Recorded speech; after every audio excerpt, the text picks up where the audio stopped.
بسم اللہ الرحمن الرحیم اللہم صل علی محمد وعلی آل محمد کما صلیت علی ابراہیم وعلی آل ابراہیم انک حمید مجید اللہم بارک علی محمد وعلی آل محمد کما بارکت علی ابراہیم وعلی آل ابراہیم انک حمید مجید۔ بسم اللہ الرحمن الرحیم۔ السلام علیکم ورحمۃ اللہ وبرکاتہ۔ دیانت کا ثمرہ۔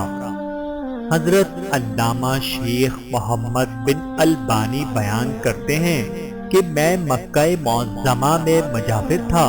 ایک دن ایسا آیا کہ کھانے کے لیے کچھ نہ ملا اور میں بھوک سے نڈھال ہو گیا۔ اسی حالت میں باہر نکلا تو راستے میں ایک تھیلی پڑی دیکھی۔ اٹھا کر دیکھا تو ریشمی تھیلی تھی اور ریشم کی ڈور سے بندھی ہوئی تھی۔ قیام گاہ پر لا کر دیکھا تو اس میں ایک نہایت قیمتی موتیوں کا ہار ہے۔ میں بازار میں نکلا، دیکھا کہ ایک شخص رومال ہاتھ میں لیے پکار رہا ہے کہ میری تھیلی جس میں موتیوں کا ہار تھا گم ہو گئی ہے، جو صاحب اس کا پتہ دیں گے ان کو شکریہ کے طور پر 500 دینار انعام دوں گا جو اس رومال میں بندھے ہیں۔ میں اس شخص کو اپنے گھر لے آیا اور تھیلی نکال کر اس کے حوالے کی۔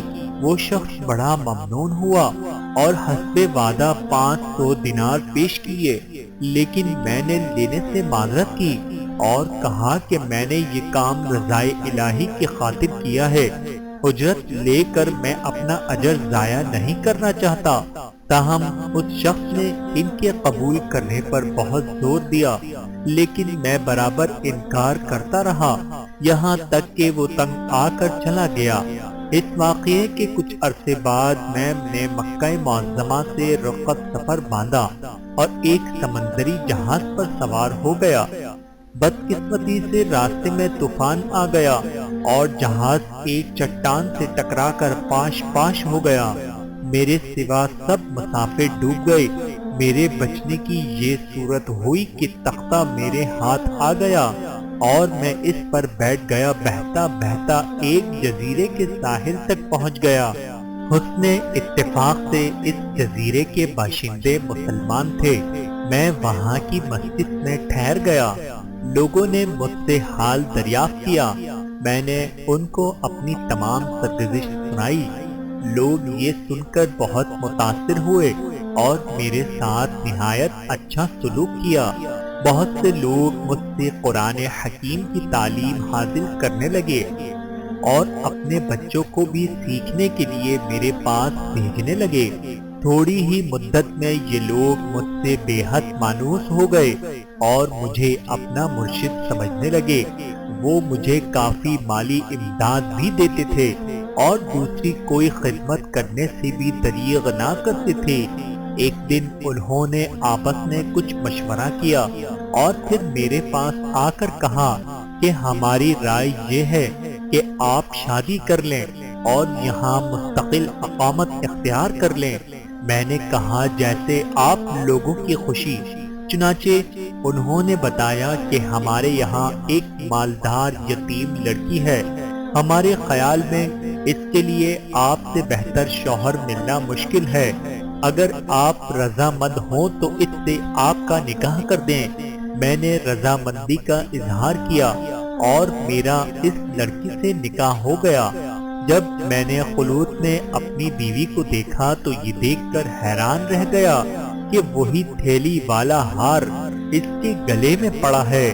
دریافت کرنے پر معلوم ہوا کہ یہ لڑکی اسی حاجی کی تھی جس میں سے محض اللہ کے لیے ہار واپس کر دیا تھا۔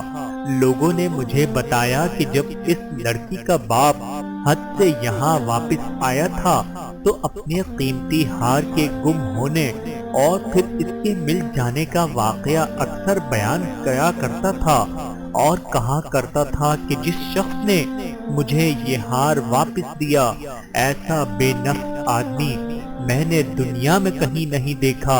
پھر وہ یہ دعا کیا کرتا تھا کہ کاش اس کی مجھ سے یہاں ملاقات ہوتی تو میں اپنی لڑکی کا عقد اس سے کر دیتا۔ شیخ محمد بن البانی رحمت اللہ فرماتے ہیں کہ اللہ تعالیٰ نے اس مرحوم حاجی کی دعا کو شرف قبولیت بخشا اور اس لڑکی کا میرے ساتھ عقد ہو گیا۔ اس بیوی سے اللہ تعالیٰ نے مجھے اولاد بھی عطا فرمائی اور اپنے والد کی تمام جائیداد کی تنہا وارث تھی۔ چند سال بعد وہ قضائے الہی سے فوت ہو گئی اور اس ہار اور دوسری جائیداد کے وارث میرے بچے ہوئے۔ خدا کی قدرت یہ کہ بچے بھی کچھ عرصے کے بعد انتقال کر گئے اور اس ہار اور جائیداد کا مالک میں بنا۔ اس ہار کو میں نے 1,00,000 دینار میں فروخت کیا۔ پھر اللہ تعالیٰ نے اس رقم میں اتنی برکت دی کہ میرے پاس مال و دولت کا کوئی حساب ہی نہ رہا۔ بحوالہ حکایات صوفیہ۔ میرے محترم عزیزو، سچ ہے کہ نیکی کا بدلہ ہمیشہ اچھا ہی اور برائی کا بدلہ ہمیشہ برا ہی ملتا ہے۔ جیسا کہ اس واقعے میں دیانت کا بدلہ کیسا عظیم ملا، اللہ تعالیٰ نے دنیا میں ہی دکھا دیا کہ جو امانت دار ہوگا اللہ تعالیٰ غیب سے اس کی مدد فرمائے گا۔ اللہ تعالیٰ ہمیں اس واقعے سے سبق حاصل کرنے کی توفیق عطا فرمائے۔ آمین ثم آمین یا رب العالمین۔